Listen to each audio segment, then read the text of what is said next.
So we'll go ahead and get started with our commercial sheep and goat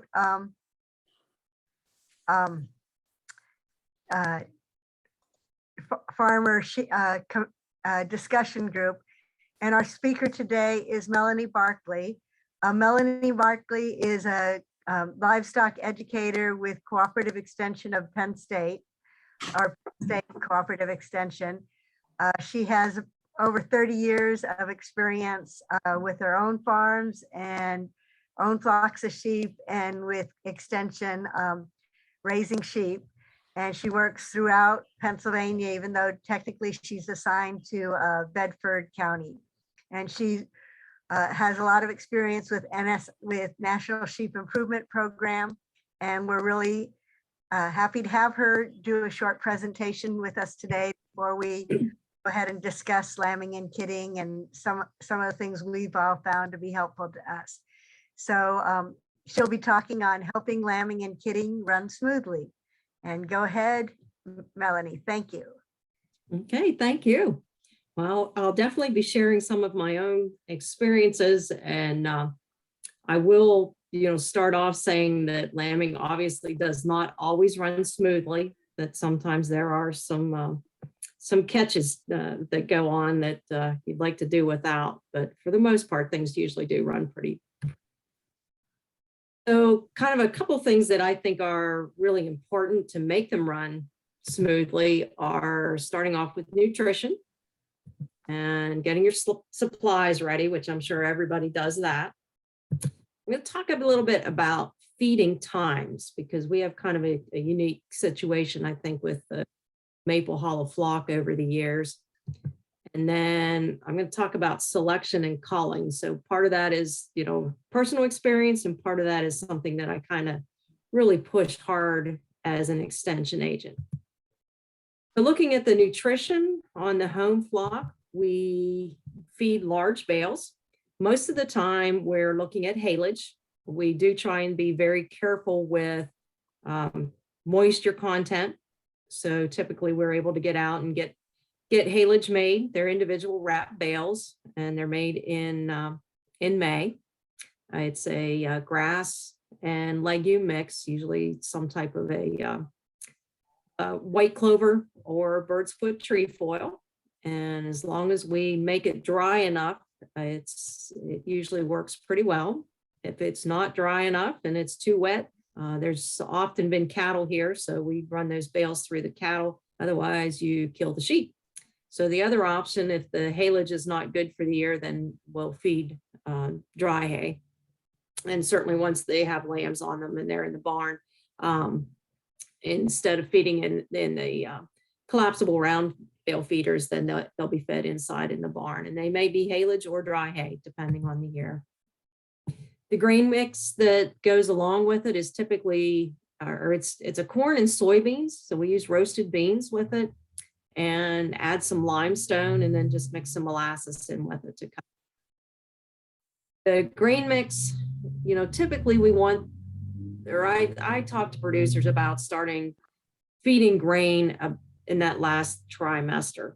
And because the haylage is pretty high quality, we generally don't start feeding grain until about 2 to 4 weeks pre-lambing. And we'll keep an eye on body condition and see how they're doing. Sometimes it's even in a less amount of time than that. We also breed these sheep to lamb in the fall. And if they're on really good grass for the fall, they may not get any grain until just right before they're ready to lamb, or, after they have already lambed. The bales are placed outside the barn. So particularly in winter, like this time, the sheep have a fair distance to go. So there is some good things about getting their exercise as they're going to eat. So they'll have to walk, I'd say it's probably 200 yards, 200 to 300 yards from the barn down to the bale feeders to eat. And then they would come back up to get water and then any grain. One thing that I think is really critical is that the waters need cleaned at least once a day. And I would usually check them twice a day. I hate my arms being stuck in that freezing cold water, but I don't like the sheep having to drink dirty water, and certainly that water impacts their feed intake, and can play a role in keeping them healthy. The goals for nutrition, and I'll share some stories as we go along. So we want our lambs to be really vigorous. I describe it as a rubber ball. We want them to hit the ground, bounce up, and be nursing as quickly as possible. They're kept in an open barn, and we don't, we expect the ewes to be able to take care of them even if it's cold outside. So we have this one lamb 1 year, Norman. Old Norm, he was as vigorous as they came. I watched him. He was out of the Australian semen, because we've imported semen twice from Australia. And Norm comes out. He didn't even stand up. He just crawled over to his mom while she's still laying there and starts nursing. Well, and then I went about feeding. I figured they're fine. Mom will get up and take care of him. And I get done feeding, and I look over, and Norm is still wet, and he's bouncing around just like a lamb that's several days to a week old. And so that's kind of vigor I want to see in those lambs, and nutrition can really help with that. The other thing I'm looking for is high quality colostrum and high quantity. So I want to make sure that these lambs get up and get started very quickly. And then if you've got high quality and quantity of your colostrum, it generally leads to high milk production. So we expect these lambs to gain pretty well. We're looking at 3/4 to a pound of gain a day. And most of the lambs are marketed down to New Holland for the ethnic market right at the beginning. The lambs that aren't marketed that way are sold as breeding stock. And the other thing is I want to make sure that we have lambs arriving that are uniform in size. And story behind this one, I had one time, and Brian, who's now my ex-husband, but Brian was he was at home over the winter because he built fence, and it was too cold. He was able to take care of the sheep in the winter. And one of the ewes was lambing, and I went headed out to go to work. Then I called him later in the day. I said, by the way, what did that ewe have? He said, well, she had 2 nice ewe lambs and a Chihuahua. So, we prefer twins, but we certainly don't want lambs that aren't uniform in size. But she had 2 ewe lambs and this little tiny dinky buck lamb, but he survived. He was very vigorous. I guess his sisters kind of hogged the uterus and didn't give him much nutrition there. Supplies. So just like any of us, we want to get things gathered at least 2 weeks before lambing, and I won't go into those supplies because I'm sure everybody online tonight, knows what they need to gather up. We tend to plan on 1 lambing panel per 10 ewes who are lambing. And then most of the time, like in the winter, they're already in the barn. If we're talking about fall lambing, we'll go ahead and allow these ewes to lamb on pasture and then get them moved to the barn. So this particular yearling that my daughter's holding out on pasture, just making sure both lambs were up and nursed. And so they stayed out on pasture, and one of the lambs was missing the next morning. So it's just, hammering home to us. We know better, but we still have to make sure because of predators that these sheep get moved to the barn. One thing that I think is interesting is our feeding times. Some of you have probably heard of that cone fall method. I don't know if I'm pronouncing that right. It's a method that the beef producers use to time when the cows are going to calve. So we feed generally about 6 o'clock in the morning. So I roll out of bed, head right to the barn. And then in the evening, we come home from work, the kids were home, and we would get supper and then head out to the barn to do the evening feeding. So that was usually getting started around 7 to 8 o'clock at night. We would do our last night check around 10:30 to 11 o'clock and then go to bed. And for the most part, the lambs were born either right before I would get to the barn in the morning at 6 o'clock, or we'd see them at late afternoon. So right about the time I was getting home from work, or we'd see them start to lamb shortly after the evening feeding. And it was really nice not to have to get up. We used to get up and do those night checks, and nobody was lambing. So finally we decided it was silly for us to do that. Now, if it's an AI program and everybody's all grouped up to lamb all at one time, they do tend to lamb at night. They just get started and everybody offloads cargo over the next 36 hours. And but for the most part, they rarely lamb at night. So we've been very fortunate with that. One thing that we're really particular on is selection and culling. So when the ewes lamb, if there's no problems, then we just record the basic information. We use one of the barn sheets from the Dorset Association, and with this one we've got the ewe ID, the sire, the lamb ID, and then information on the lamb: birth date, sex, birth weight, and then weaning weight. And if there's problems, we make sure that we write notes. Say 14, 12. Yeah, so these are probably fairly old. I don't know how long it's been since I took this photo, but if we look, like there's one mark over here where it says sell, and it says not in the udder. And if we have any problem ewes, they get their number circled on the lambing chart, and so that becomes the end of the issue, because as soon as the lambs are weaned, then they're sent to market. The other thing we'll do, if it's something that's going to carry into the lambs, we make sure that those lambs have their tails on. So many of these sheep are kept for breeding stock. So we go ahead and dock anything that we suspect or think we'll keep for breeding stock.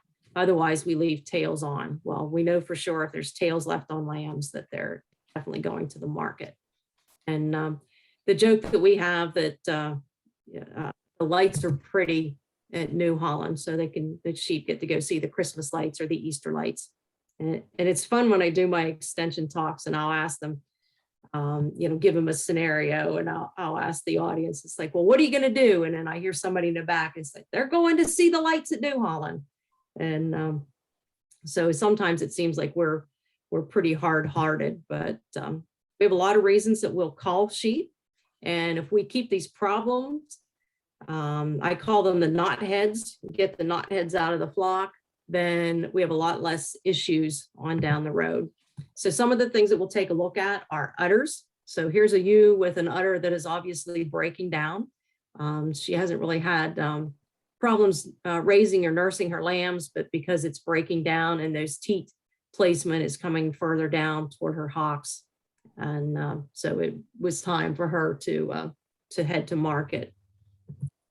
We're very particular on mothering ability. We've over the years learned that if a ewe drops twins and she doesn't accept both of them, the chances are the only difference between this year and next year is going to be the age of that ewe. And so if she doesn't like both lambs right off the bat, then she heads to market. I have a young producer that just started raising sheep this year, and he had a group of yearlings that he was lambing out. And I'm anxious to see him learn this same lesson, because he had a ewe that lambed and she didn't want the lamb. And his dad actually had to give me a call. I'm only 5 miles away. So I went over and helped him catch this ewe to put her in the pen. She had absolutely no interest in the lamb whatsoever. And I told Eric, I said, you need to send her to market. He's like, well, I just bought her. I'd really like to give her another chance. I said, I highly discourage that. So we'll see how that ends up here this spring. If this mother will have learned to like a lamb, I suspect she's going to be doing laps around the barn again. We'll watch if there's any lambs with dirty heads. So we'll record that. We'll check who the lamb is and trace it back to their mom. And Mom gets a circle around her number. And, she has either lost her lambs or she doesn't have enough milk. If it's a prolapse, that's a family trip. So mom and lambs, they all go to market because I don't want any issues with that. If they've got rolled eyelids, and I'll share a story with my daughter has border Leicesters, and she had bought a new ram, and every single lamb out of this buck had rolled eyelids. Some of them were so bad, even the top eyelids were rolled. We couldn't even fix them with clips or even to pinch them. We had to stitch them. They were that bad. And then on top of that, none of the lambs weighed under 14 pounds. So the buck had 2 strikes against him, plus the strike on every lamb. So every single lamb out of him, as well as that ram, went to market then. And then we're particular on birth weight. I don't want any giant lambs. Most of them are in the 10 to 12 pound range. If it's a single, we might let them go a little bit over the 12 pound range. Some of the older ewes occasionally will have 12 pound twins, each lamb weighing that, but I don't want those giant lambs because of the increased incidence of problems, increased incidence of labor. We don't need dead lambs. And then I don't like mini lambs either.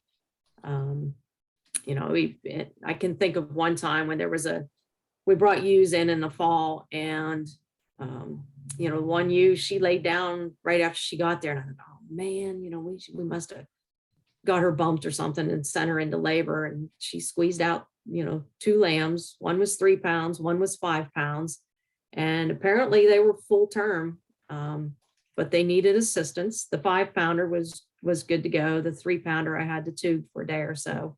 And she did a good job raising them. And at 60 days, I think those lambs each weighed in the 50, 55 pound range, which we were very pleased with that. But we still sent them all to market. So we are kind of tough in the culling. So I guess overall, in making sure that lambing and kidding runs smoothly, I guess my overall message would be that you want to make sure that you're feeding them well. So from the start of breeding, on through gestation, make sure that you're meeting requirements so that you have good implantation of the embryos, and keep the fetuses growing well, so that you have good survival. We want to make sure that they're fed well, particular. So we've got the vigorous lambs, and then we've got the colostrum and the milk production. Mamas have to do their job, so they need to we want them to lay down, have their twins, and take care of them, and they need to raise them throughout the 60 to 90 days that they're nursing. You take a look at the ewe in the picture with that lamb. That's a 1.5 year old ewe. I don't remember if she had a single or if this is a twin, but this is a 60-day-old lamb that's pretty impressive for size. So she did a pretty good job. And I usually make sure I share with my extension folks that culling is not cold-hearted, because I kept thinking, over time, I kept saying, well, this ewe's got to go. She's got to go. She's got to go. And I thought, they're probably thinking I have no heart, whatsoever. And then I come back and I explain that really it's for animal welfare, and that we want those, we don't want ewes suffering because of problems, and we certainly don't want lambs not having enough milk to drink and either going hungry or starving to death. So that's kind of it in a nutshell. Any questions?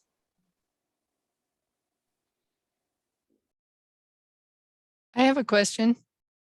Okay. Have you ever encountered overzealous ewes that chew on the lamb's tails? Yes. Yeah. We have that occasionally. It seems to be more often when it's really cold out. There was one year we had a ewe that chewed the leg off a lamb. I was absolutely appalled. So I don't remember Did if she she had a repeat that? single or twin. What's that? Did she lamb again and did she repeat that? She I mean, didn't did have she a do it chance to again? lamb again.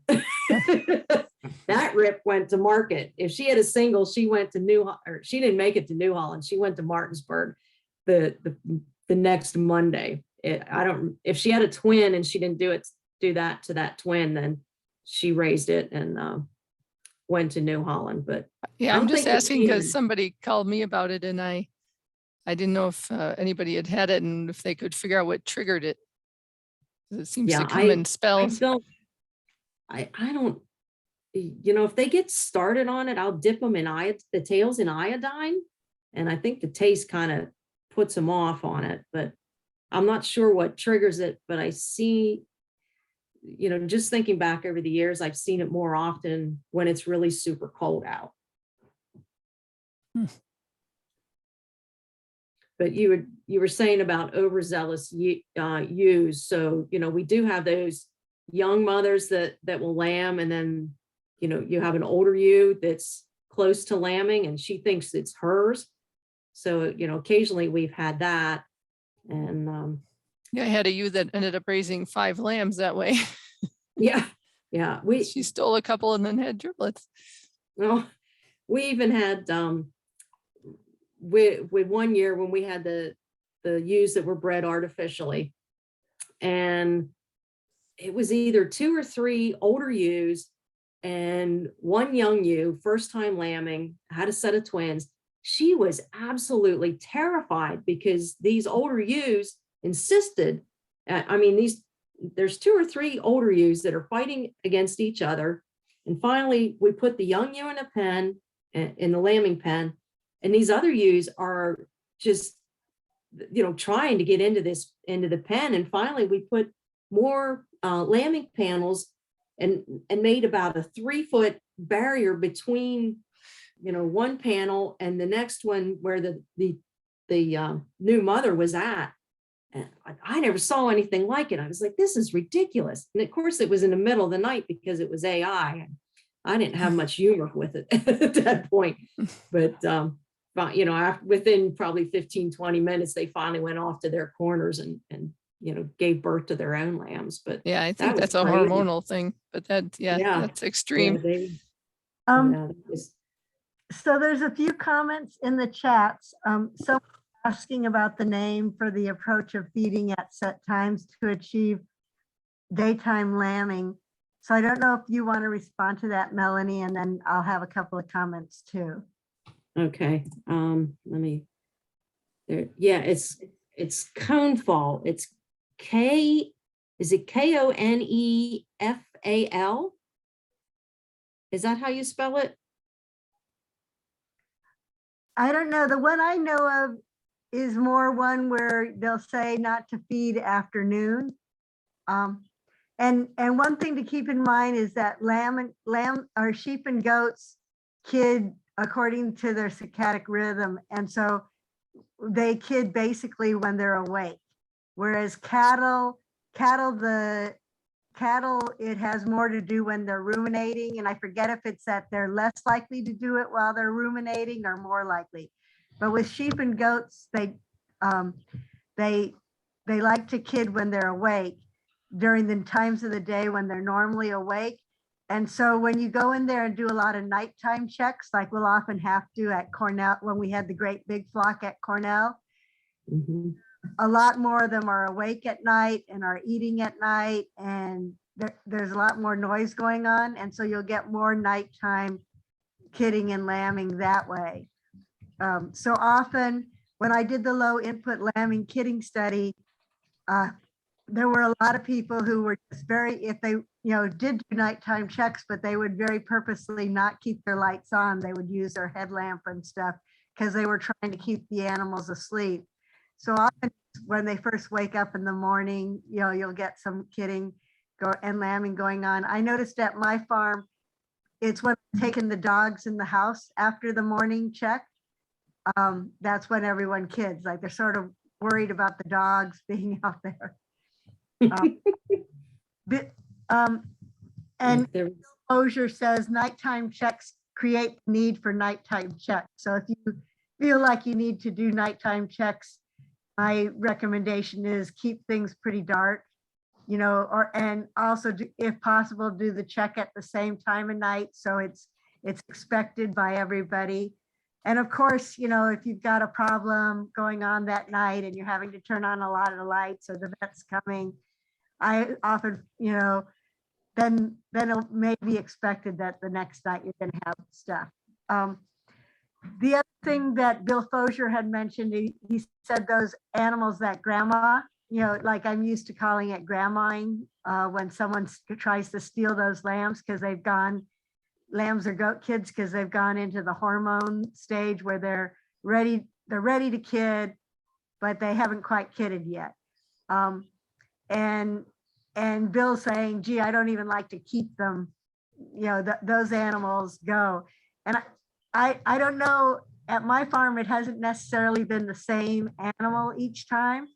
So I haven't used it as a culling thing, but it is a really damaging thing because you often after they've stolen them from that yearling animal and then they go to have their own, they then reject the ones that they stole.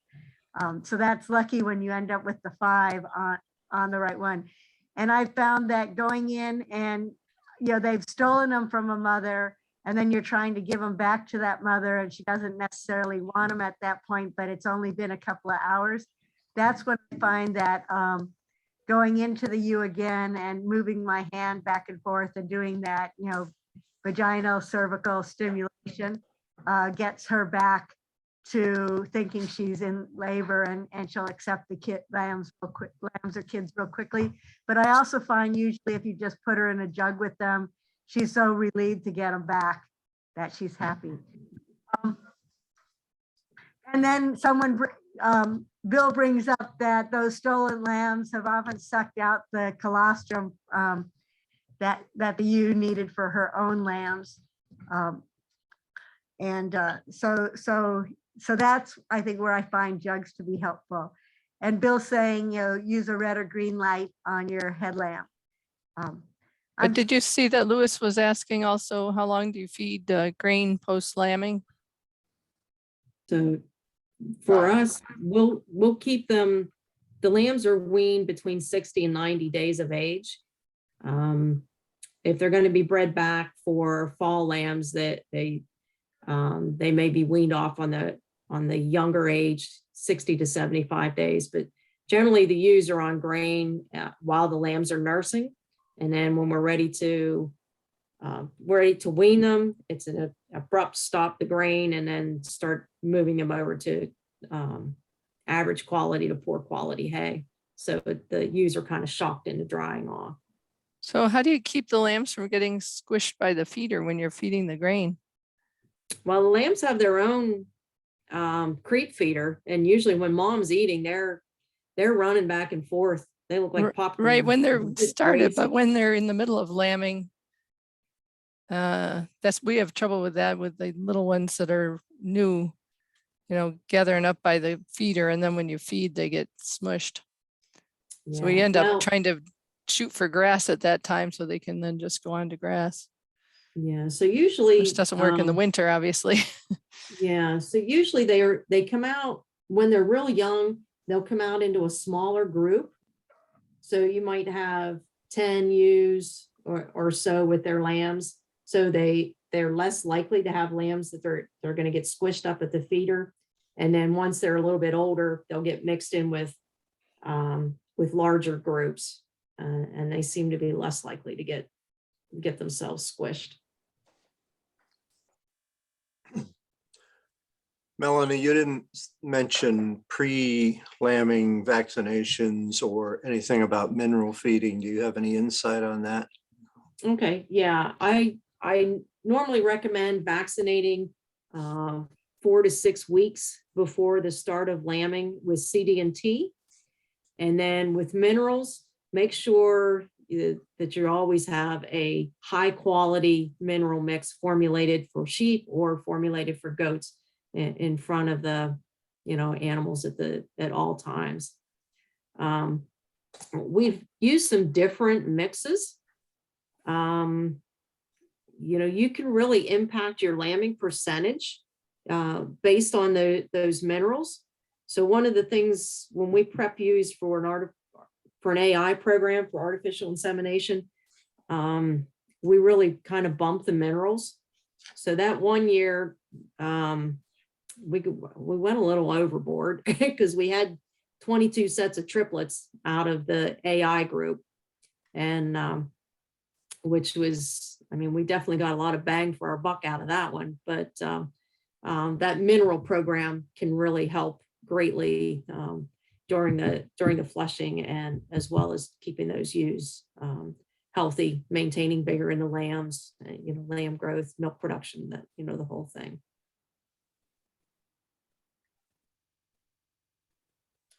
Melanie, can you hear me? Yes. It's Joe Evans here. So we have catardins, and over the years, we've developed a deep allergy to triplets, because sheep only have one or two teats rather, and there's always one that gets left behind, and it's never a very enjoyable task dealing with that. And we had a bunch of Welsh farmers over here. We were complaining about that, and they said, what sort of condition are your sheep in at lambing? And we said, well, they're usually pretty healthy looking. They said, well, and I'll give my little Welsh accent, have you heard of reverse flushing? And I said, no. And he said, well, it's very difficult, but I would recommend that for anybody who's had this sort of situation you have. And what they describe as reverse flushing is the ewes that are looking slightly overconditioned, you have to ensure that they don't get the best forage around. Is this something that I've never heard of that over here? Is this something that any of you in the extension world have heard of or studied? No, I've not. I mean, usually I'm telling people to monitor body condition. So watch that body condition at breeding, somewhere through gestation, right before lambing, and then at weaning if you want. But monitoring the body condition to make sure you keep them in average condition is kind of what I focus on. Do you have a way of limiting triplets, or do you like to have triplets? I hate triplets. Two lambs, two spigots. So we'll do a general flush on them. For the most part, they've been hanging at around, right around the 200% lamb crop, or prolificacy, I should say. And then there's a handful of triplets in there, and because we've selected for some, you select for the easy keeping sheep and those that are good milk producers, and they're pretty good. They're pretty good at raising those triplets.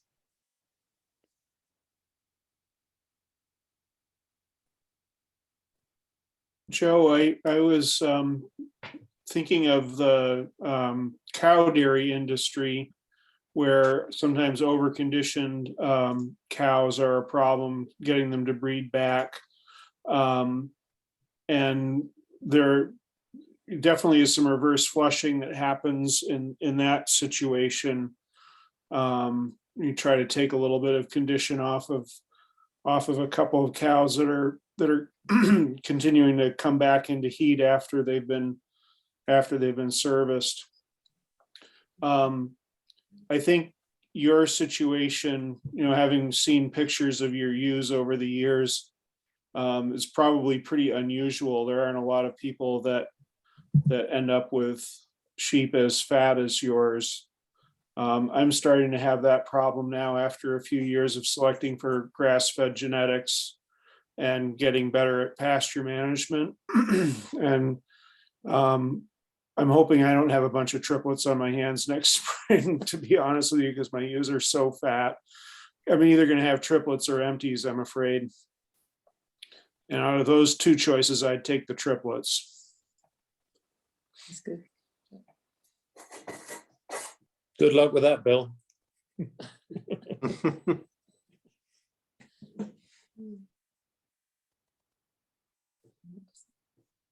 Okay, Melanie, Louis, what do you do as far as your animal flow from like, as they're getting ready to lamb and then lambing and then going into the small pens? Do you have lanes that they go down to go from area to area, or how are you set up for them to move from okay. one So, side to the other? yeah, so we use a 50 by 80 hoop barn, and there's a feed alley down the middle. So pregnant ewes are all on one side. And then as they lamb, they're moved over to the other side of the barn. So they actually go up and over the feed alley. And then, they'll be in the lambing jugs for a day or two and then come out into a pen, with a small group of ewes. And then, as those ewes or have those lambs out in that pen for a week or so, then they'll get kind of shifted down the side of that barn. And then, as there are more young lambs that come out of the jugs, then they'll go into that pen. And then as the barn fills up, then, we stop putting them into one side, and then they'll stay on the side that they're at. And then we'll divide that barn down. So there's watering systems on either side, in the middle on the outside edges of the barn. And then we can put up portable panels. We'll divide the watering system and then, split the pens in half on each side. And then, using the folding panels or even the panels that you pin, you can adjust the sizes and bring it over to the feed alley.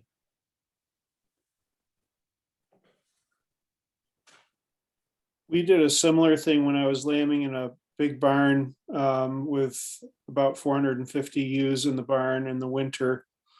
We had all of the jugs, or we tried to have all the jugs. We ended up with a bunch of overflow, but in an area right outside the shepherd's room, which had a big picture window, we could see out into the jugs. And we had, I think, 30 jugs in that area. And then the first pen beyond that was the pen that we used for that initial mixing. And we tried to never have more than about 15 to 20 lambs in that pen, and however many ewes that meant. Then basically, as we emptied pens that had pregnant ewes in them as they lambed, we would, consolidate and create an empty pen and boot the lambs and ewes out of the mixing pen and into one of the bigger pens. But what we were doing was a series of what seemed to me at the time to be kind of unnecessarily small groups. So like no more than 30 or 35 ewes to a pen. And there's some that definitely upped the labor, but it was great for animal welfare in retrospect, because that was how we addressed Betsy's problem of having the lambs get trampled. If you don't have too many lambs in each group, they don't get trampled. And also, they had plenty of room to get away from their mothers too, if they wanted to do that lamb race at feeding time like they do. And so eventually the whole barn got cycled through. We kept the lambing, the ewes that were about to lamb, as best we could judge, closer to those lambing jugs, and also would do a selected sort based on body condition, put the skinnier ewes together in a pen and bump their grain up a little bit. And then the fatter ewes would be in a lower feeding pen. And it worked pretty well. It was definitely high labor though. We had at least one person in that barn 24/7 during lambing. And during the day, there were usually 3 of us. One of the things that Brian has done since I'm no longer on the Hill he has gotten some of those advantage feeders. So they're a lick feeder, and he'll set, set the feeder so that the ewes get a certain amount of grain, in which he can monitor that based on how much he's putting into the feeder, when he fills it. But basically, the ewes lick these openings, and they get they lick until their tongue gets tired. And based on the width of those, I guess the width of the, I don't even know what you call it. It's the width of the setting, then he can control how much grain those ewes get. But he said the nice thing with that is he can walk in through those sheep. Nobody's bawling, nobody's running after him, nobody's running over him to get to a feed bucket. So that, he's bumped the number of ewes since the divorce. So he's got 100 ewes he might be lambing in at one time of the year. But that seems to work pretty slick. In fact, he's using a smaller lick feeder to supplement ewe lambs while they're on pasture, so that he's boosting their growth rate so that they're at that 65 to 70% of their mature body weight, so he can breed them as ewe lambs to lamb at a year of age.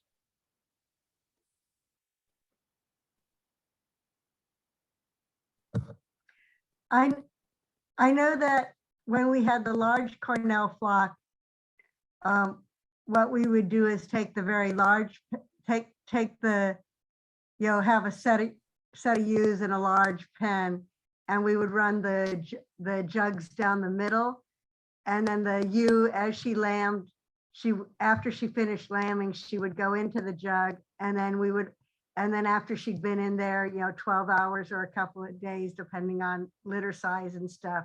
It actually was almost never a couple of days unless she had a problem. We would open up the other side of the jug, and she would go out into the mixing pen for that large pen, and that seemed to save labor doing that. And then, of course, being Cornell, we had the turkey feeders or the big self feeders for feeding our high fermentable fiber grains to the ewes, so they couldn't really overeat the concentrate feed, and that helped keep from animals, smaller the lambs getting crushed. I know Nico, I'm sorry my dogs are barking, but I know Nico comes from a background where she was lambing huge quantities of animals in Germany. So I'm curious if you have any labor saving techniques and stuff. So in Germany, it was quite different, because what we did is we separated the ewes from the lambs every day, right? So we had 4 barns, 500 ewes each, and they would lamb in 4 groups. So the barns were divided into 4 groups, right? And they lambed within these 4 groups. And then every day before morning feeding, the lambs were separated completely from the ewes, right? And kept in on one half of the barn, they were fed their grain there, their water, their minerals, their hay, and the ewes were on the other side eating their silage and their grain, right? And then in the evening, they were let together again overnight. So that was very labor intensive, not very labor saving. It has advantages, right? Because the lambs learn to eat really, really quickly, and they have higher average daily gains. They also don't, obviously, things like, for example, bitten udders and dirty butts from stealing lambs are minimized, right? Because they don't spend as much time with the moms, and the moms have time to eat throughout the day, right? The way we do it at home here, we have 400 Katahdin ewes. We have them in those smaller groups. So we have lambing groups of, we start with 10 ewes per group, and then we go up to 25 and then to 50 or 60 ewes with their lambs, and we always have creep areas available, right? And I just want to maybe say that for the creep areas, what we do is we have feed available there at lib. so they never crowd. The lambs never crowd. And when we feed the grain to the ewes, we make sure that everyone has enough space, right? And with that, with 1 feeder space per ewe, we don't really experience the crowding issue so much. But I would definitely say that smaller groups are more labor intense, right? But in the long run, I would say they lead to a higher animal welfare for sure, and also to higher average daily gains if they're not all together in one big pile. So can I ask a question of everybody, open up a debate, I suppose. Rightly or wrongly, we've always gone down the route of having no grain whatsoever, simply because our customers and ourselves too, we just didn't like the idea of grain. It's a monoculture crop, which is environmentally very destructive, and sheep didn't used to have grain, so we maybe naively decided, well, we'll follow that route, and we've stuck to that route. But listening to you all, it seems as if we're the odd man and woman out, I should say, and maybe we are harming our animals. So what is the view out there from the professional circuit? I think it depends on your market. So, here in Pennsylvania, we've got New Holland very close, and most people are marketing their lambs to the ethnic market. So they need the fat little butter balls. And, so they're wanting to get that gain on them and get the bloom, get the body condition on the lambs. So in order to do that, the ewes need kind of a boost in their nutrition to get those lambs ready for market. Now, if you're marketing lambs that you don't need to, you're marketing finished lambs, that's not a concern to get them ready for the ethnic market, then there's certainly other options for how you're grain feeding. I would say a lot depends on the forages you have as well. I mean, if you have really nice forages, I don't know about you, but my Katahdins get pretty fat on good quality first cut hay. Yeah, I've got my first cut. We pay a lot of attention to that. This last year, we had equipment breakdowns. We had emergency calls that took us away from the farm for a little bit. So yes, this year, that's why I'm asking a question where we're a little nervous, because I think the quality, we're actually, we were so late. I'm only just getting around to testing the hay now and doing the samples to send off to Dairy One. But I suspect the results are not going to make for very pleasant reading. We direct market to people who are to the foodie market, and we've got a nice market in that area down in New York City and locally. And I don't know whether they sort of read the Michael Pollan book, and most of them, and grain is a dirty word, or corn is a dirty word. I don't know. I could probably sell it through that, in a year like this, where the hay quality is going to be very poor. I think, we might have to supplement. Our ewes have always done well. They've always recovered quickly, but they do lose a heck of a lot of weight in those in the first 2 months. They gain it back very quickly. We wean like you, I think, after 60 to 90 days. They gain it back very quickly. And as Bill said, sometimes they gain it back too quickly. But it's a dilemma we face. We don't want to support the grain market, the corn market. But this year we might have to. So I'll let you know. And Joe, what time of year are you lambing? Mid-April. Actually, this year it'll be a little bit later. It'll be the last week in April through to, and we try and do it in 3 weeks.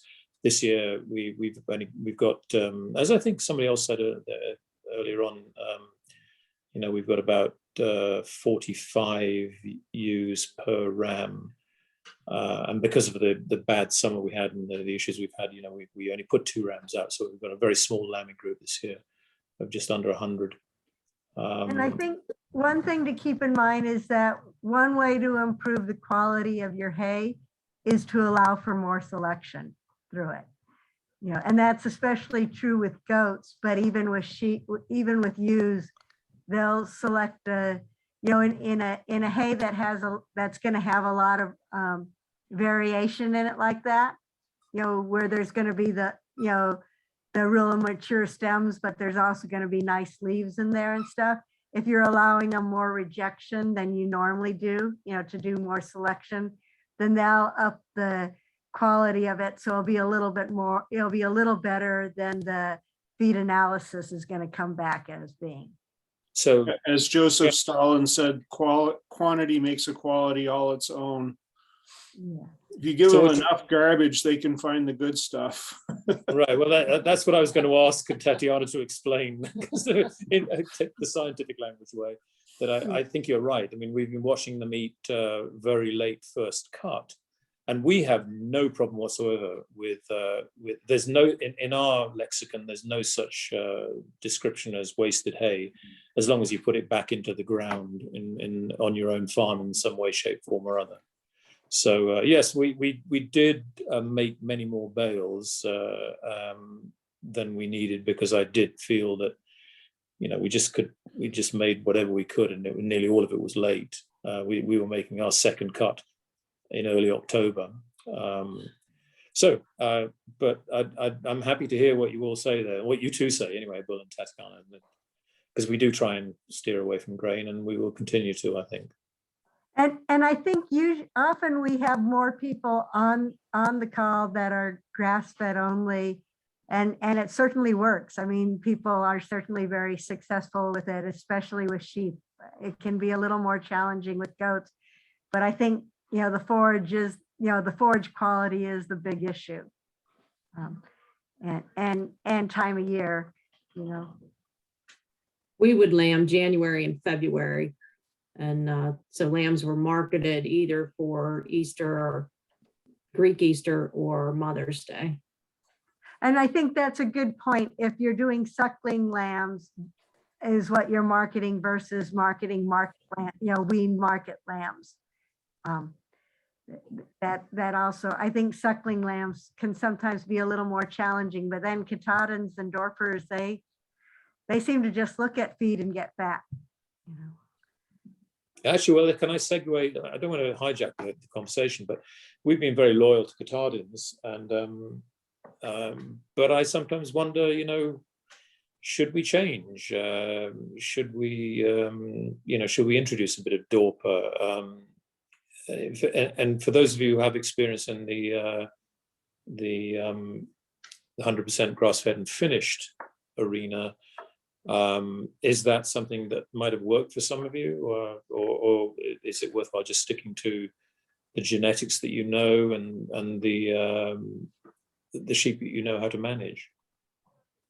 I would find out what your consumers want. What are your customers looking for? If they want something different or want you to make changes, if you can't do it within the Katahdin breed, then go to crossbreds. Otherwise, consider what that market is to formulate what you want your sheep to look like. Now, I think Shannon Radcliffe is on the call. And I know, Shannon, do you raise both Dorpers and Katahdins, or only Katahdin, or only one of those? So we started with Dorpers, and then we added in some Katahdins. And the problem that we came up against with the Dorpers is that we couldn't find enough, a good reliable source of new rams every year. That became a really big problem for us. So we switched completely to Katahdins about 2 years ago. We've gotten high quality Katahdin rams, a new one each year now for 3 years. And I actually had a problem with some of my lambs last year, and I had wondered if if it was caused maybe by some inbreeding, because I had about 20 lambs that were runts. And so that sort of just clinched the deal for us, you know, that we have to move completely to Katahdins and, you know, not mess around with raising up our own ram lambs and using them on our flock that they're related to. So among those 450 ewes that I was lambing in that barn in Amherst, this was almost 20 years ago now, about 150 of them were Katahdin Dorper cross ewes bred to Dorper rams. And the theory behind the Dorper, of course, is that it's going to add muscling, sort of along the lines of a terminal sire, like a Suffolk or a Texel, but without the wool. And we weren't super impressed with the Dorpers at that point. And from what I've seen of the breed since then, I think it's gotten better, but not a whole lot. It's still, I think, is, you know, kind of suffers from the, like every ram is a breeding quality ram because it's got two balls, you know, that mentality. And I'm going to interrupt for a second because Nico, I'm realizing that we never really went into breakout groups and that's fine. But the recording